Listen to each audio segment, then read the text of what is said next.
योजना जो है बिहार में एनडीए की सरकार ने मुस्लिम समाज के लिए किया है। तो हम मुस्लिम समाज को गरीबी से बाहर निकालना चाहते हैं। दूसरे लोग सिर्फ नारा देकर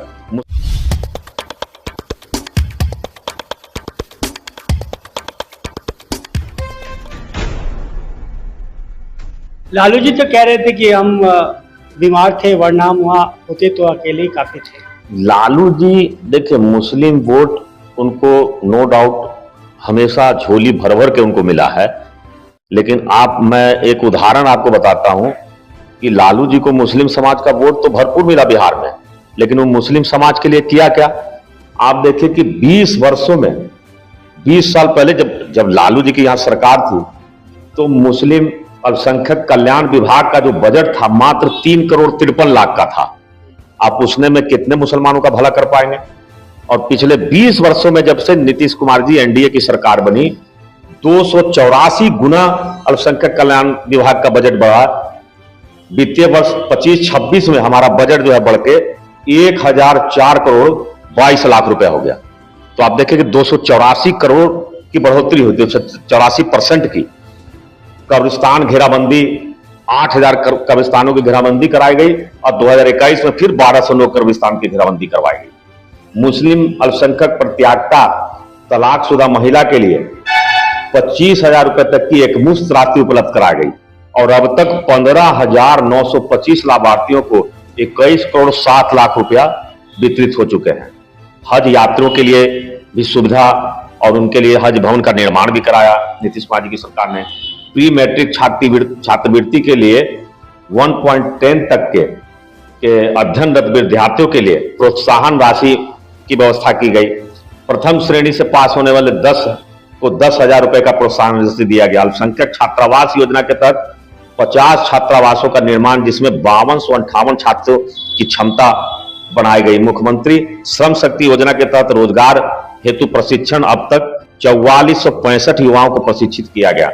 पोस्ट मैट्रिक छात्रवृत्ति योजना उच्चतर शिक्षा के लिए प्रोत्साहन हेतु आर्थिक सहायता के रूप में 45,039 छात्रों को अब तक मिल चुका है वजीफा।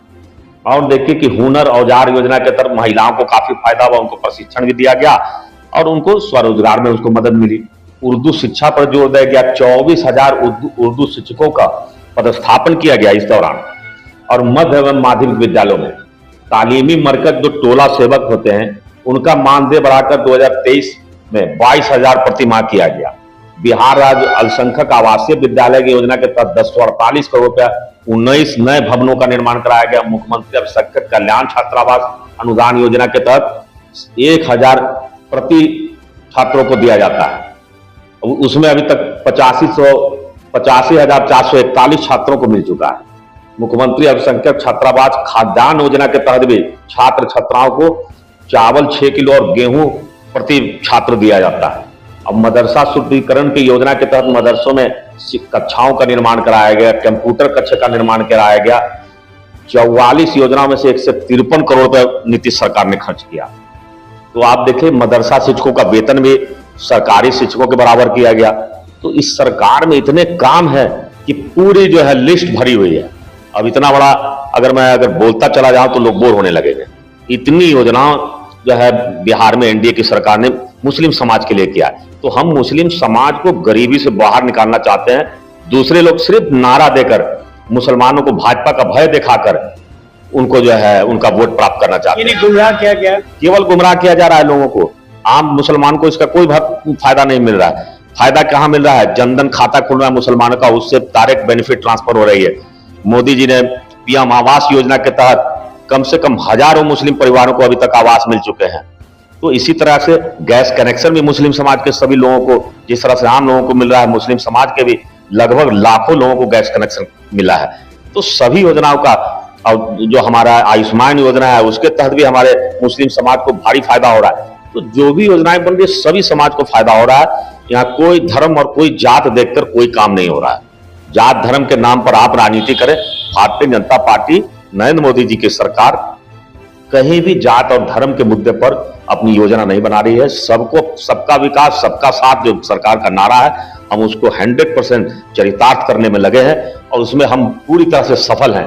कोई कितना भी चिल्लाता रहे, भारतीय जनता पार्टी अपने मूल उद्देश्य की प्राप्ति के लिए काम कर रही है कि समस्त का विकास, सबका भला हो और देश में और बिहार में खासकर गरीबी रेखा से बाहर लोगों को निकाला जाए, ज्यादा से ज्यादा संख्या में निकाला जाए। हमारी यही कोशिश है।